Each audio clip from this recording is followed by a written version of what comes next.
الله الرحمن الرحيم. سورة غافر مكية. بسم الله الرحمن الرحيم. نقول كذلك مكيا والحاميم والله أعلى وعالم بمراده. إذا عنده حروف المنقطع دائما إن في رتاد قد تقدم تفسيرها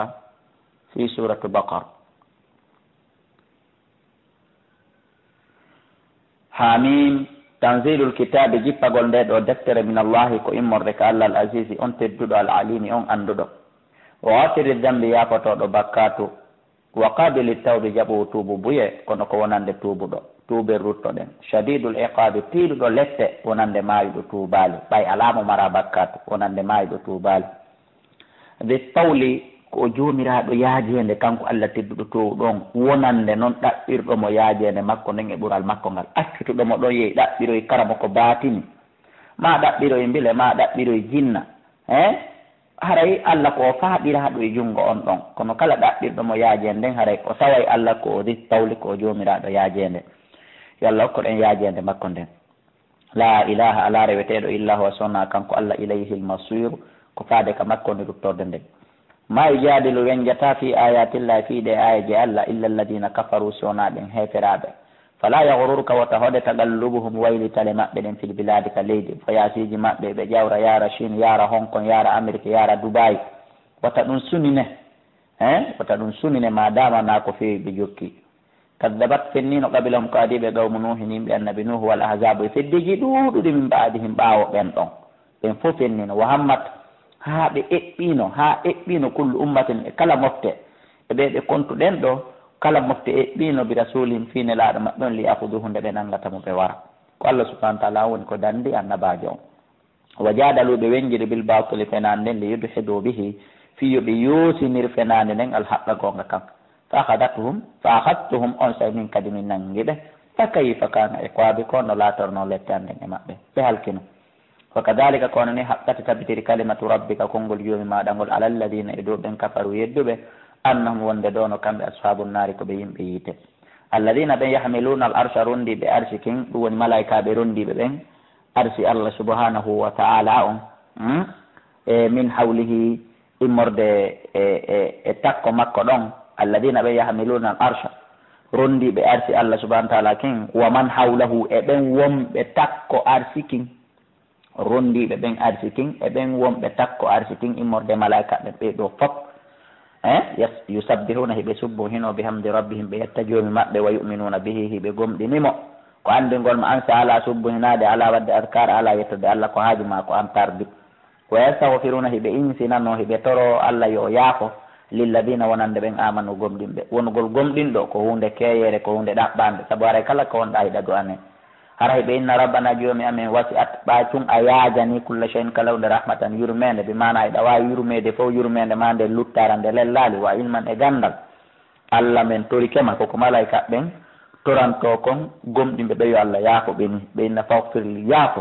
lilladina wonande ɓen tabu tuubuɓe wattaba'u ɓe jokki sabilaka lawol maɗa ngol wagi him dandaɓe adabal jahimi letteyte jahim rabbana joomi amen ko malaika ɓe woni du'ade waade tele mi torike ma naaduɓe jannati adinin e jannaji ñiiɓuɗi Allah ti ɗin wattam ɗi foduɗaɓe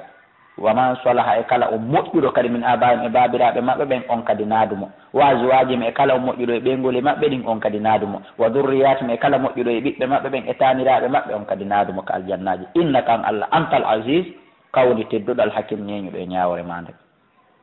waqihimu sayyi'ati Allah danduɓe boneji ɗi ñande dangal sabu Allah wa man taqi sayyi'ati kala mo danduɗa boneji ɗi yawma idin daññande hende tuma ñalande dargal wallahi faqad rahimta waray gomɗi ya yurmama mo yo Allah dandu en boneji ɗi daññande yo Allah dandu en hay boneji handeji ɗi amin wa dhalika dandegol ɗum ɗo naade o aljanna ɗo huwa alfawzul azim ko ɗum ɗoni malal mawnugal ngal innal ladina andena ɓen kafaru yedduɓe yunadawna ɓe noddoyte ñande dargal tuma ɓe monani hoore maɓɓe ko ɓe natata kon yiite ngay ɓe monani hoore maɓɓe ko hanno kon ɓe jogito ne laaɗo jaatige ɓe jogito ne laawol ne laaɗo ngol laawol tuma nde ɓe monanto hoore maɓɓe noddowo noddoya ɓe ayyuna dawna ɓe noddete lamabtullahi wallahi ko mone Allah ko o monanino on kon ka aduna fewndo yeddayno ɗon akbaru ko on ɓuri mawnude min maɓɓatikum anfusakum dimone ko monani ɗon hoore moɗon kon ɗo hannde ɗiɗe tuɗo awnotoma nde noddeteno ɗon ka aduna ilal iman faade dina kam fatakfuruna yeddo wallahi ɗaluɓe inna rabbana jomumen ɗum ko ɓawɓe mayiɓe naati ka yiite ɓe waɗa o du'a ɗo rabbana jomumen a matta nasnatayni a warimen laabi ɗiɗi wa hayayta nasnatayni a wurnitimen laabi ɗiɗi mi mana en fof adi en jibinede hari ko en mayɓe fewdo ɗo ko en wuuruɓe woni gurdan e mayde ɓaawo ka wuuruɗen ɗo wallahi kadi ko en maayoɓe woni maydeji ɗiɗi gurdan gootam ka dargal immitoɗen ko en wuuri en ko en maayata hannde kadi ko ɗi gurdanji ɗiɗi e maydeji ɗiɗi ɓe ɓirrito ɗum ɓenna Allah fa tarafna min qirritike de dunubina bakkati wiyamen ɗi mi reconisi fa hal ila khurujin min sabilin taw sino woodi immorde e yaltirgal taw sino woodi faade e yaltirgal immorde yiite ngel men yalta ya rabbana ta min golloytake fa golle ɗe min golli ɗe konngol nin se konngol laawingol Allah dala dalikum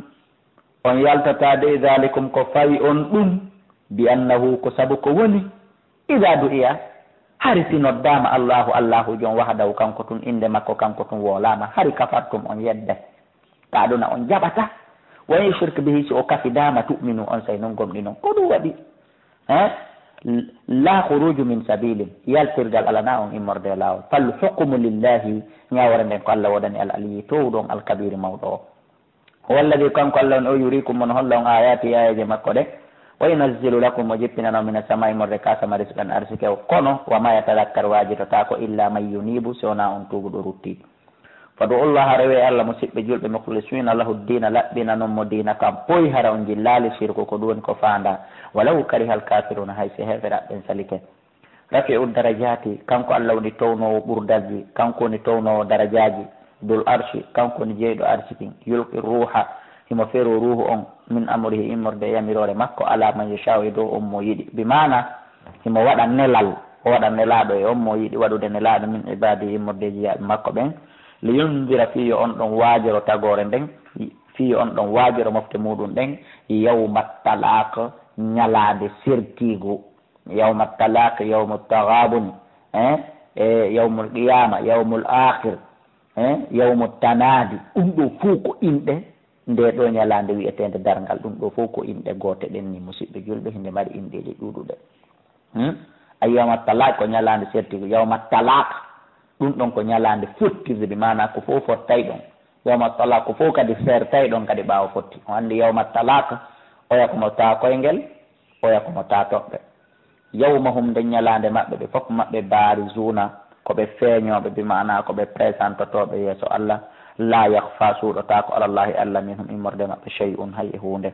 Allah lando si woni fof darike ka dargal o inna ene limanil mulkul yawm ko hombo wodani laamu ngun hande wallahi Nicolas Sarkozy wiyata ko min wodani laamu ngun Obama wiyata ɗum Alpha Condé ɗo wowlata ɗum hay goto e lamɓe aduna ɓen wowlata ɗum Buktu Nasar Fir'auna laamiɗo duuɓi temeɗɗe nayyi wowlata ɗum Zulqarnayni laaminoɗo aduna on fof annabi Sulaymana laamiɗo hay colli ɗin e liƴƴi ɗin e jinnaji ɗin goto e maɓɓe wiyata ko mi woni lamɗon deƴƴa duuɓi wulure ɓe inni en ka tafsir hay goto jabatako on say Allah teɗo towɗon o yilto o jabano hoore makko lillahi lwahidil qahhar laamu ngu wodani oɗo goto pet foluɗo si fof wontiri sengo o wontiri sengo kankon folɗon ko laamu ngu wodani alyawma Allah daala o hande noon tujisa yoɓete kullu nafsin kala wonki bima kasabat sabu ko faggiti ko la zulma alyawma tooñi ala hande inna allaha anden Allah sari'ul hisabi ko yawɗo hasbore wa andirhum waajoroɓe yawmal azifati ñalande ɓattotonde nden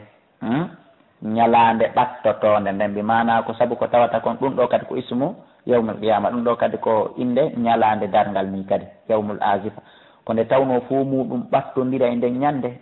tagore nden fof ɓattodira takkodira ay baaduhum ila baadin yoga e maɓɓe yaziffu baadum ila baadin yoga e maɓɓe aray takko faade yoga ko ɗum inde innira yawmal azifa idil qulubu tuma nde tawi ɓerɗe ɗen ladal hanajiri hiɗe ari ha ka lookoƴe kasumina hara ko ɓe muniɓe suniɓe maapiɓe anoɓe ɓe mana hakke ko tagore nden huuli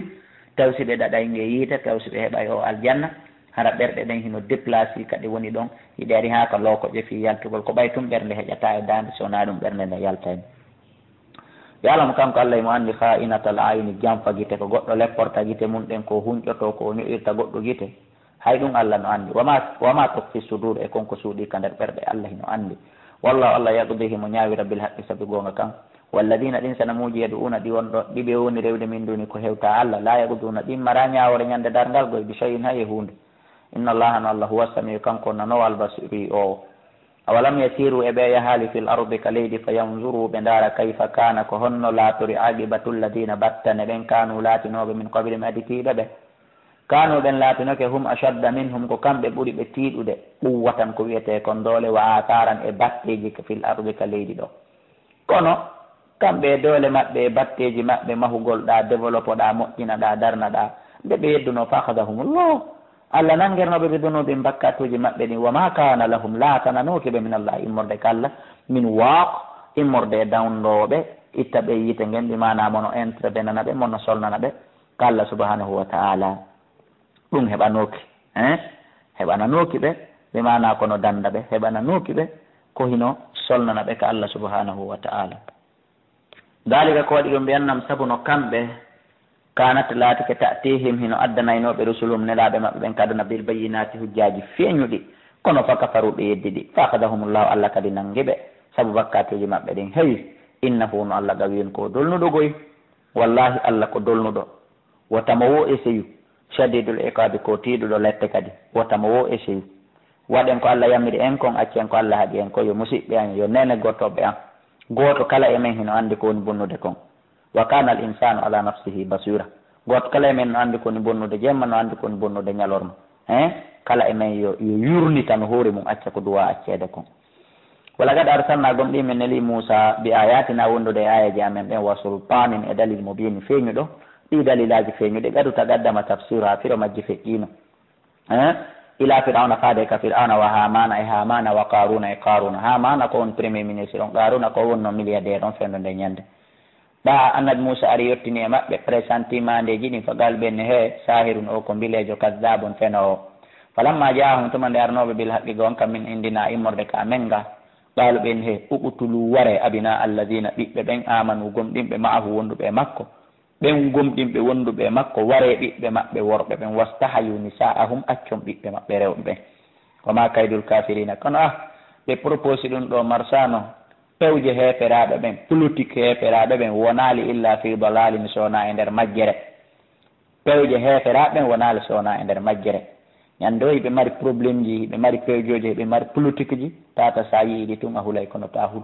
wa gala firawna wi'i daruni accelan aɓutulu Moussa mi wara Moussa wali yad'u rabbahu yo noddu joomi makko inni mi akhafu miɗo huuli an yubaddila dinakum fi wa taw sansan on dina moɗon kam ko dina kange ha towdena ɓe jogii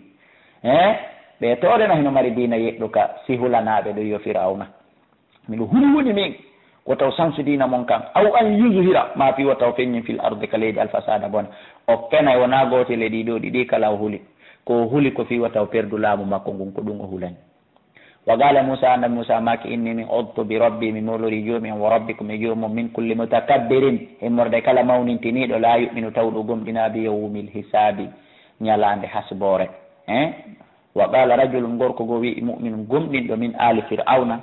immorde e koneli fir'auna ɗin tigi yaktumu imanahu kono mo suuɗi gomɗi iman makko ɓaawo andiɓe waray woni annabi Moussa o wi he a taɓutuluna rajulan e on waray gorko an yaqula fihi mo wi rabbi allahu ko Allah subhanahu wa ta'ala jeylan wagati jaakum gomɗi o addani on kadi e konko o woli bil bayinati hujjaji feeñuɗi min rabbikum immorde ka joomi mon gomɗin ɗo jeyaɗo e famille fir'auna on dari yowli ɗum ɗo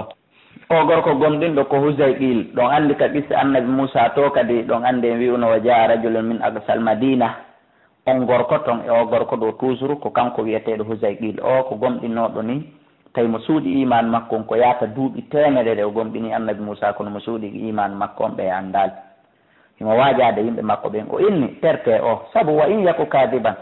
si tawi Moussa o ko fenowo wi ko nelaɗo na o nelaɗo faalayi kadibuhu wara fenande makko nde yanta e hoore makko won yaku sadigan so laatike noon kadi ko o gomɗinɗo ko o goomuɗo ko woni wolde konko goonga onon noon o wii o yana e makko on heɓoto e makko on bonoto e makko yusibukum na heɓay on mbadulladi yoga e nden hunde yoga e ɗin piji eyde kum ɗi woni on fodude wayi haray heɓay o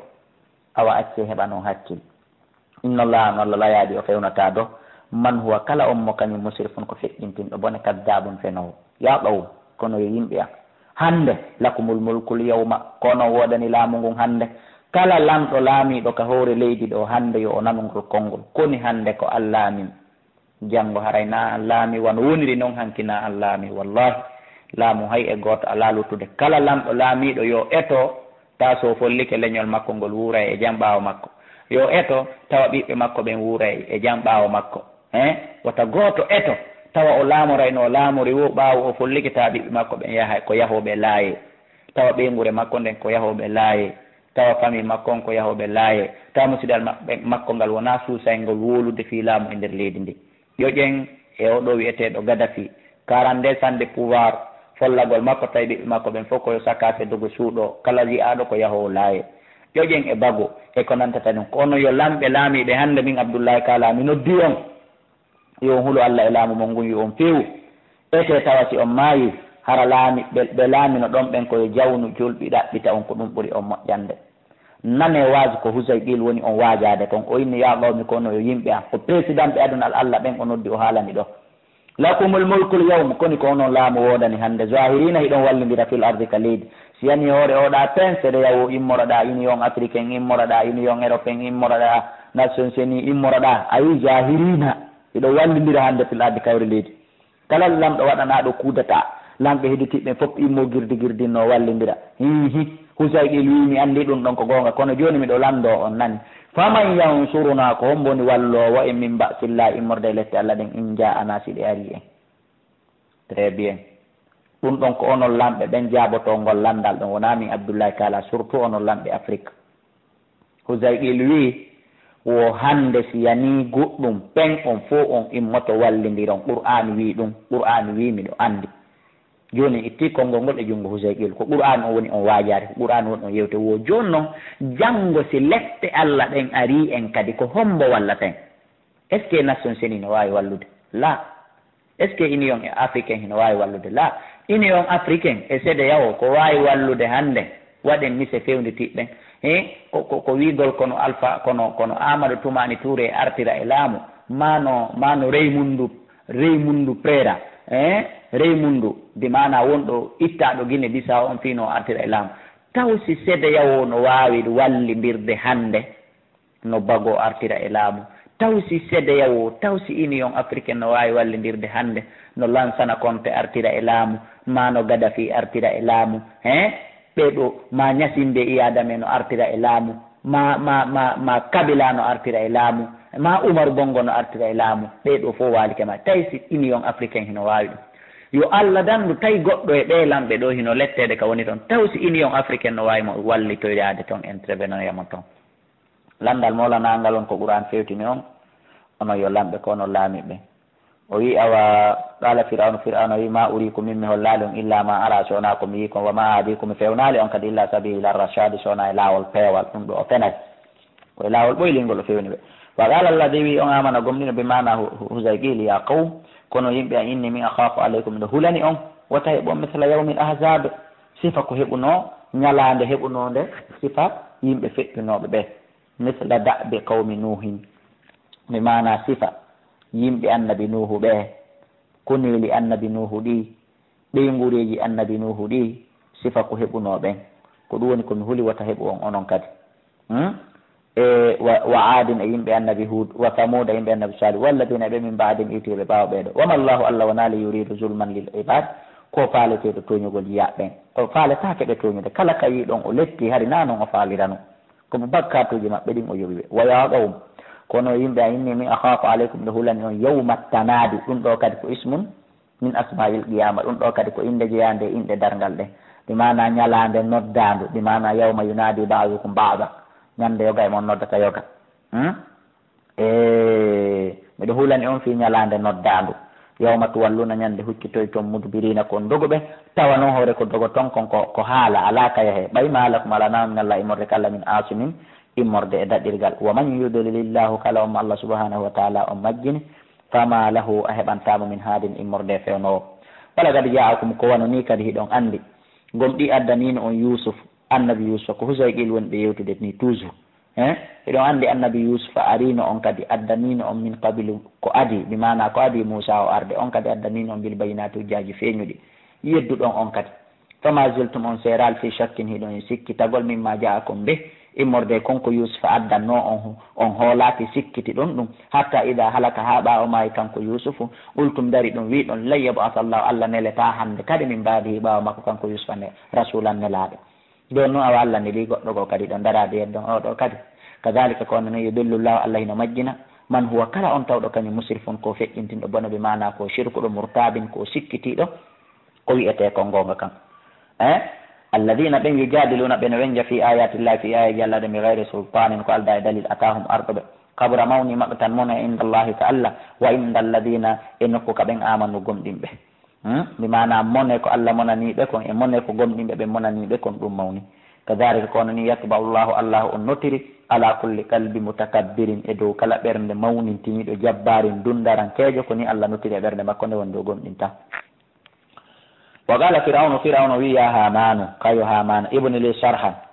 miɗo faala yama hanin sororo miɗo faala yama nin étage bi mana o waɗu décret ɗum o fewtini e premier ministre o nawa saray ko hamana tigui daroto o maha kono awalegoy ko on ɗon yamirta mahoɓe maha mahanan sororo mi ƴawa mi yaha kammo mi dara si tawi woni mi yiyay oɗo reweteɗo ko ɗum woni Moussa laalli hino gasa min ablughul asbaba mi yottoyto e sababuji ɗi mbi mana mi jokka mi ƴawa e sororu ndu mahan ɗalan ɗum ha mi hewtoya e dambuɗe ƴawreteɗe ɗen yahaka kam muuli ay abwabat samawati fa attali o mi ƴellitoyo mi yiya ila ilahi Moussa faade reweteɗo Moussa ango kammo wa inni min lajunum ɗo sikkamo kanko Moussa kadiban o fenay woni Allahjo ala ton wa kadhalika ko woni ni zuyina cuɗiranali fir'auna suuhu amali golle makko bonɗe ɗen wa saddun e sakkagol yimɓe ɓen wa sudda o sakki yimɓe ɓen ani sabili e gaari laawol Allah ngol wama kayidu fir'auna kono pewje fir'auna ɗe wonal illa fi tababin si wona e nder halkare si wona e nder meere meƴƴelde si wona e nder perdi wa qala alladi wi on amana gomɗinɗo ya qawm ittabi'uni jokkelan ahdikum mi fewna on sabila rashad e laawol peewol ya qawm kono yo yimɓe innama hadihi lhayatu dunia ande o gurdan aduna ko wuru ɗum e mu'um ɗum fota ɗaynude goɗɗo mata on ko nafa